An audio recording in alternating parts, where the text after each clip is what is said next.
अस्सलाम वालेकुम नाजरीन, आज आपने देखा कि पाकिस्तान के अंदर एक नई पार्टी का ऐलान किया गया है, इस्तेहकाम पाकिस्तान पार्टी। अब मैं भी इस इंतज़ार में था कि इस्तेहकाम पाकिस्तान पार्टी जो है वो क्या मंशूर लेके आती है, या उनके पास क्या हल है, या कौन सी टीम वो आज मुतारफ़ कराएंगे पाकिस्तानी अवाम को, जिसके अंदर हम देखेंगे कि पाकिस्तान के जो आज के मसाइल हैं, जिसमें सियासी बहरान है, माशी बहरान है, आइनी बहरान है, बजट आने वाला है और वो सारी सूरत हाल कर्ज़ों के बोझ के तले पाकिस्तान दबा हुआ है। तो आज कौन सी ऐसी टीम सामने आती है, या कौन सी ऐसी सोच सामने आती है, या कौन सा ऐसा नज़रिया सामने आता है, या कौन सा ऐसा सलूशन सामने आता है, या कौन सा होमवर्क सामने आता है कि जो देख करके हम ये अंदाज़ा लगा सकेंगे कि जो नई पार्टी आई है वो पाकिस्तान की अवाम की या पाकिस्तान की तकदीर बदलेगी, या इस्तेहकाम लेकर आएगी, या ऐसा कोई हल निकालेगी। बुनियादी तौर पर जब तमाम चेहरों पे मैंने गौर किया जो स्टेज के ऊपर बैठे हुए थे, और कुछ सामने भी बैठे हुए थे जो भी बाद वाली आने वाली नशिस्तों में उनको स्टेज पे बिठाया जाएगा, तो उसके अंदर मुझे कोई ऐसा चेहरा नज़र नहीं आया, कोई ऐसी शख्सियत नज़र नहीं आई, कोई ऐसा माहिर मुआशियात नज़र नहीं आया, कोई ऐसा और भी कोई माहरीन या कोई ऐसी पॉलिसी नज़र नहीं आई जिससे ये अंदाज़ा लगाया जा सके कि पाकिस्तान के मसाइल का हल इस टीम के पास है। क्योंकि जब सबको देखा तो उसके अंदर वही लोग थे जो तमाम पहले दूसरी पार्टीज़ के अंदर थे, जो मुख्तलिफ पार्टियों में रहे। तमाम पार्टीज़ के अंदर एक को छोड़ा दूसरी में गए, दूसरी को छोड़ा तीसरी में गए, तीसरी को छोड़ा चौथी में गए, आखिरकार वो खुद उन्होंने पार्टी बना ली। बुनियादी तौर पर जो अभी तक समझ आई है वो तमाम सूरत हाल के अंदर कि तमाम जो लोग अभी स्टेक होल्डर है पाकिस्तान की पॉलिटिक्स के अंदर, ये वही ख़ानदान है, वही शराफिया है, वही एक मखसूस क्लास है जिनका पाकिस्तान के वसाइल के ऊपर कब्जा है, जिन्होंने पाकिस्तानी ख़जाने को मुख्तलिफ तरीक़ों से लूटा है, जिन्होंने मुख्तलिफ तरीक़ों से अपने वसाइल में इजाफ़ा किया और पाकिस्तान के कर्ज़ों में इजाफ़ा किया। तो ये वही तमाम लोग हैं जो मुख्तलिफ आप देखें तो हर बंदे के ऊपर कोई ना कोई स्कैंडल्स हैं, उनके कोई ना कोई ऐसी मालियाती इल्ज़ामात हैं, और बहुत सारे ऐसे मामलात हैं। और दूसरा इस चीज़ के अंदर बड़ी हैरानकुन बात थी कि जिस पार्टी को हेडेड बाय या सरप्रस्ती का नाम दिया गया जिस शख्सियत का, वो खुद नाअहल करार दिए गए हैं अदालत की तरफ से, यानी उनके ऊपर कानूनी तौर पर एक कदगन है, वो पार्टी हेड नहीं कर सकते। आपके इल्म में होगा कि जो माजी के अंदर नवाज शरीफ नहली केस और जहांगीर तरीन नाहली केसेस आए थे जिनके ऊपर फैसला हुआ था, तो बाद में एक केस नवाज शरीफ साहब के अगेंस्ट ये भी आया था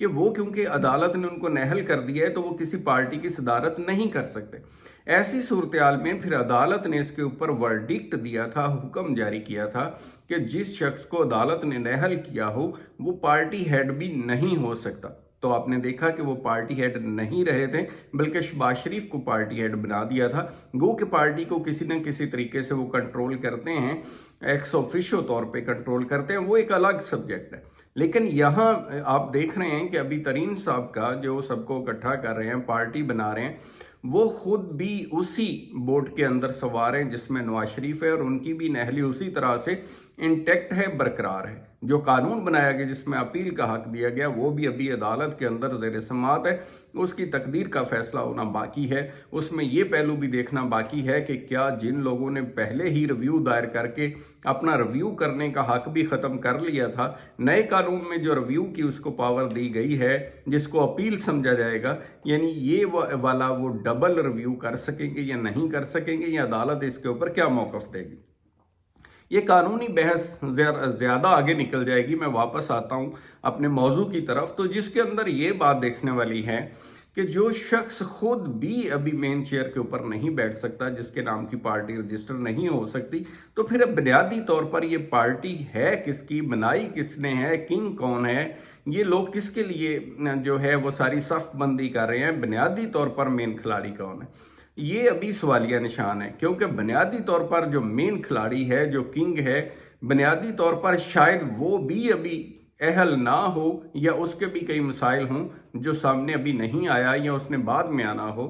तो ऐसे अभी और भी कई चेहरे मतवक्के हैं जो इसके अंदर शामिल होंगे, और असल खिलाड़ी नज़र आना अभी बाकी हैं। अभी जो तस्वीर पिक्चर नज़र आ रही है ये ज़्यादा क्लियर नहीं है और ना ही इनके पास अभी तक कोई ऐसा मंशूर या कोई ऐसा ज़ाब्ता है। ज़ाती मुफाद के अलावा बुनियादी तौर पर कोई और ऐसी चीज़ नहीं है जो नज़र आ रही हो कि जिसने इन सबको इकट्ठा कर दिया। ज़्यादातर का आप देखें तो क्योंकि जिस पार्टी को ये छोड़ के आए हैं ये तमाम वही लोग थे जो पीएमएलएन और पीपल्स पार्टी के खिलाफ सियासत कर रहे थे। अब दूसरी तरफ तहरीक इंसाफ को इन्होंने छोड़ दिया 9 मई के वाक़या के बाद। अब जब उधर से छोड़ दिया है तो इनके पास कोई और ऑप्शन ही शायद नहीं बची या बहुत महदूद हो गई हैं कि जिस मुंह से ये उन पार्टियों को क्रिटिसाइज करते थे उसमें कैसे जाएं। अगर जाएं तो उन पार्टियों के लिए भी मुश्किल है कि वो इनको कैसे एक्सेप्ट करें, उनका वोटर एक्सेप्ट नहीं करेगा क्योंकि ये एक दूसरे के खिलाफ हलकों के अंदर धड़ाबंदी होती है, पॉलिटिक्स होती है, हर जमात के अपने लोग पहले से मौजूद होते हैं। तो जो पहले से स्टेब्लिश पार्टियां हैं उनके पास तो उम्मीदवार भी हैं और वोटर भी है, तो वो वोटर तो इन उम्मीदवारों को किसी सूरत भी एक्सेप्ट करने के लिए तैयार नजर ना आता। तो जो सारा कंक्लूजन इस चीज़ का नज़र आता है वो बज़ाहिर यही नज़र आता है कि ये अपने बुनियादी मफादात के लिए तमाम वो लोग जिनका मफाद मिलता था और जिनके पास सियासत के लिए अभी और कोई ठिकाना नहीं बचा था, इतनी ज़्यादा तब्दीलियां कर करके अल्टीमेट उनको खुद ही हालात ने इकट्ठा कर दिया है। अब मैं आता हूँ दूसरे मौजू की तरफ जिसमें आपसे बात करना चाह रहा हूँ कि बजट पेश किया जाएगा और बजट जो है तकरीबन तैयार है और सारा कुछ है। तो उसके अंदर मेन चीज़ अब देखने वाली है कि 9 से 9.2 ट्रिलियन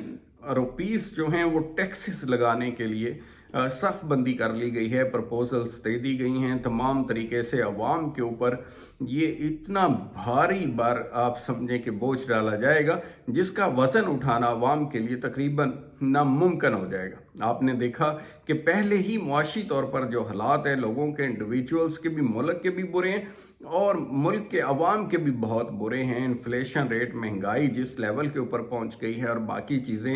इंपोर्ट जो है वो ज़्यादा है, एक्सपोर्ट कम है, बिजनेस ना होने के बराबर है। ये सारी चीज़ों के अंदर और हर दफ़ा नुकसान का बजट होता है,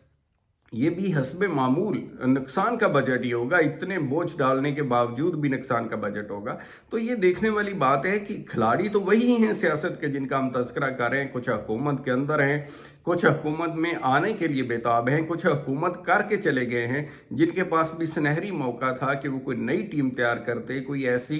इनकलाबी लोगों को शामिल करते या पाकिस्तान के लिए कोई अच्छा सिस्टम देते, लेकिन बदकिस्मती से किसी ने भी उस मौके का फ़ायदा ना उठाया और पाकिस्तान उस दौर में भी ज़्यादा से ज़्यादा कर्ज लेता रहा। अब देखने वाली चीज़ ये है कि ऐसे हालात के अंदर नए बजट से बजाय इसके कि अवाम को उम्मीद लगाती कि उनके लिए कोई नई राहें खुलेंगी, कोई सुनहरी दौर आएगा या कोई ऐसी चीज़ होगी, बदकिस्मती से ऐसा लगता है कि और भी अवाम के लिए बहुत ज़्यादा टैक्सेस का बर्डन होगा। मुख्तलिफ तरीक़ों से अवाम का जीना और भी अजीरन हो जाएगा। तो इसके लिए तमाम सूरत में हम दुआ ही कर सकते हैं कि यहाँ कोई पाकिस्तान के अंदर